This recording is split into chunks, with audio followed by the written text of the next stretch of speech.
Hi, this is Christina from Kluttered Kumquat on Etsy and TikTok and on obviously YouTube. And this is a tutorial video for the grocery list and menu plan template in Google Sheets that I have added to my Etsy shop.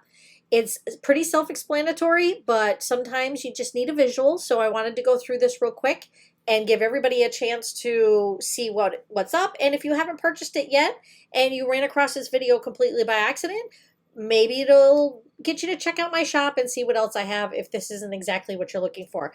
I do take custom requests within reason. Please get in touch with me if you want, and I can possibly come up with something amazing for you. Off we go. I made this pretty front page so that when it's in your Google Drive, that's what you see in Google Drive instead of just the actual template itself. I figured this would be nicer. So you do have a cover page.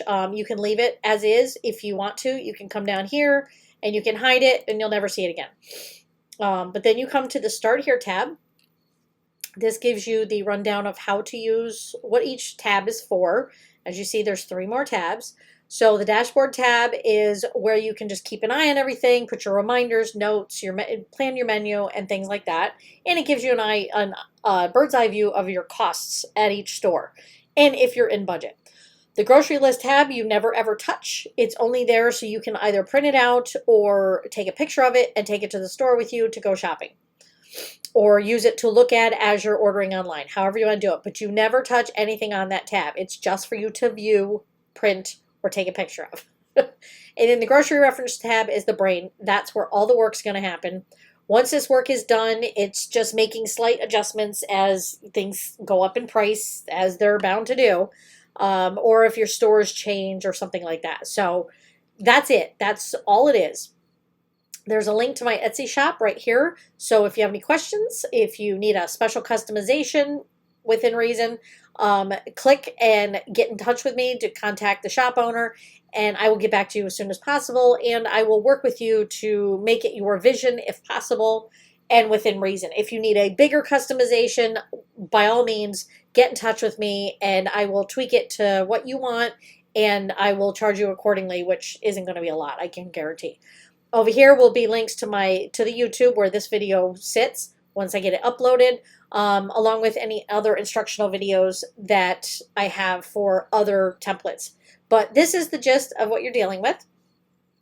Your dashboard is just where you can view all of your stuff at once. It will take all your stores into account. These are auto-filled. You get to choose the stores, but you don't fill it in here. You take care of that somewhere else. All of your information of cost is going to come over here. The only thing you will be editing is these light gray areas. These are places where you put your information. Like this is our dinner for this week, an example. My husband's lunch is usually leftovers, except on Fridays because Thursday night is fend for yourself. That's what that stands for. So they're on their own and we're already eating any leftovers that are still there. So he generally will take a sandwich on Friday, and then Friday night we have pizza. We don't really do an order out, but I know people do, so I put order out. This is, let's say there was a party on Saturday and I need to bring spanakopita. The only reason I put that there because I have never made it in my life, but I do love it. So to me, if it's a party, spanakopita needs to be there. So let's say I'm going to a party and I'm going to bring it. It might be the frozen version, but at least it's there. That lets me know that all of this stuff is things I need to buy for. These are some errands. You can put your errands down here on the date and time, who you got to go see and what for. And here's just for other notes. And like I said, Saturday is a party, and I can say whose party or anything like that. Here is where you would add coupons and things that you have, credits, stuff like that from the stores, returns that you know you're going to have. Additional is like the driver tips, delivery fees, things like that, or like a one-off, you're going to spend $25 on a package of Rubbermaid Brilliance containers. So you can just put the $25 right in here instead of having to put it on the grocery list and adding it there. You put your budget for the week here, and this will auto-populate, it'll auto-calculate, and everything will work out well. And as you can see, it's only $1. I was doing some testing, but I'll show you an example. Okay, so this is the tab that you do not edit anything on this sheet. It autofills, you take a pic, or you print it out when you go to the store. Now, if you want to print it out, and let's say you're only going to the first 3 stores. Again, these will change to your preferred stores. I like to order them in the order of the one I visit the most to the one I visit the least. You have up to 8. I think that's enough. So you come here and let's say your list, your biggest list only goes to there. So you only need this part to take to the store. So you would highlight it and then go to print. And then where it says current sheet, you would go selected cells and you want it to fit to the page. And it'll only print what you highlighted. You can print that, take it to the stores with you. You can cut it up so each store has its own single list. And you're all set. And you already know how much it's going to cost. You know if it's a taxable item. You know how many you need and you know what it is. Super simple. And like I said, you can print it out, but I generally take a picture of what I need. So now we come to the brain of the worksheet. This is where you have to do all the work. And again, I apologize. So over here is where you start in this area right here. And you will list your preferred stores in the order that you normally go to them. So if you go to Walmart all the time, that's the majority of your shopping, put that first. If you go to Albertsons first, you know, whichever one you go the most to the least, you have up to 8 stores you can go. Obviously, I have Amazon in here too because some people shop strictly with Amazon grocery, or, you know, there's some things you can get on Amazon, non-food. Categories, I think I have the best categories listed out, the most popular.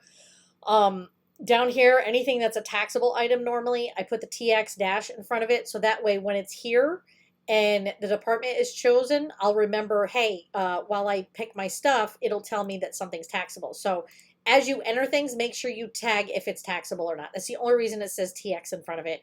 It doesn't do anything else. And then package type is just the normal general package types. I couldn't think of anything others. If there's more and you need me to add more, I can do that. Just let me know and I will edit your template and send it back to you. So you would come in here, choose your store that you're going to, what department you're going to go to, and what you want to buy. And if it's a 2-pack, 4-pack, I put that in there. If there's a certain ounce size I want, I put that in there. I tend to put the brand name. I think, what if hubby goes or my son goes? They don't go grocery shopping normally. They need details. So I make it detailed also for myself. So that way I can say, well, I'm getting Kraft, but this is cheaper and I know we like this one too. So maybe I'll get this one. Or maybe Kraft isn't on special, but Annie's is. So I'll get Annie's instead. But this way I know what brand I got the price from. I put in the type of the package. It's a box, a 2-pack. Say it's $3.49 for the 2-pack. And I want 4 Kraft mac and cheese altogether. So you check the box and I put 2 down. That gives me the total cost. Now, then I'm going to Albertsons because they're having a sale on soda. So I go to beverages, a 12-pack of Dr. Pepper, and this would be cans, I believe.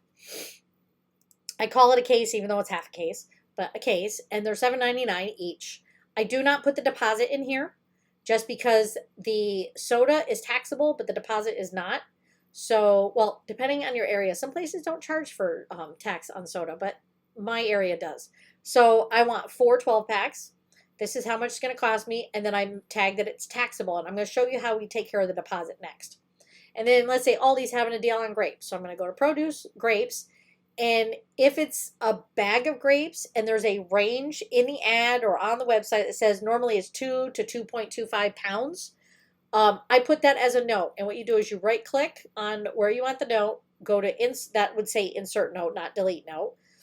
And then the little box will pop up and you'll be able to write it in. I put average pound 2 to 2.25. So then let's say they're 99 cents a pound. Okay? So I say it's per pound, 99 cents. The average poundage is 2 to 2.25. I always put the higher weight in so that I am always under the impression that it's probably going to cost me that or less. So I put the 2.25 in. So I know generally the most I should pay for the grapes is $2.23 if they're 99 cents a pound. And you have to check the box or it does not register that you're buying that. When this is all done, you come over here and everything's separated. You got Stop and Shop is the Kraft mac and cheese. You got Albertsons is the soda. And you got Aldi, which is the grapes. So now Albertsons is the soda. That's what we want to remember.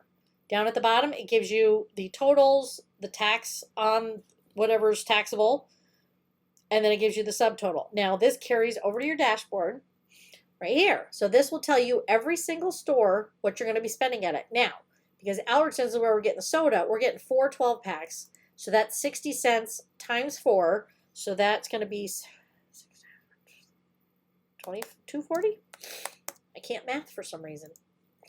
So, yes, $2.40. So $2.40 goes in the additional for deposit. So that way I know this is what I should be spending at Albertsons. If I spend more than that, something isn't on sale or the price went up.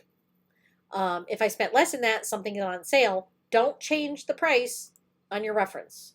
Only change price if the price goes up. That's the biggest thing I've learned over the years. So that's it. That's all you would do. So you could take this on your phone. You can get Google Sheets on your phone easily, no matter what phone it is. And you can pull this up and you can see this page and you know exactly how much you're spending at each store and you know how much you have left in your budget. If you are envelope budgeting, this is very helpful because if you envelope budget by the store, then you know exactly how much you need in each envelope.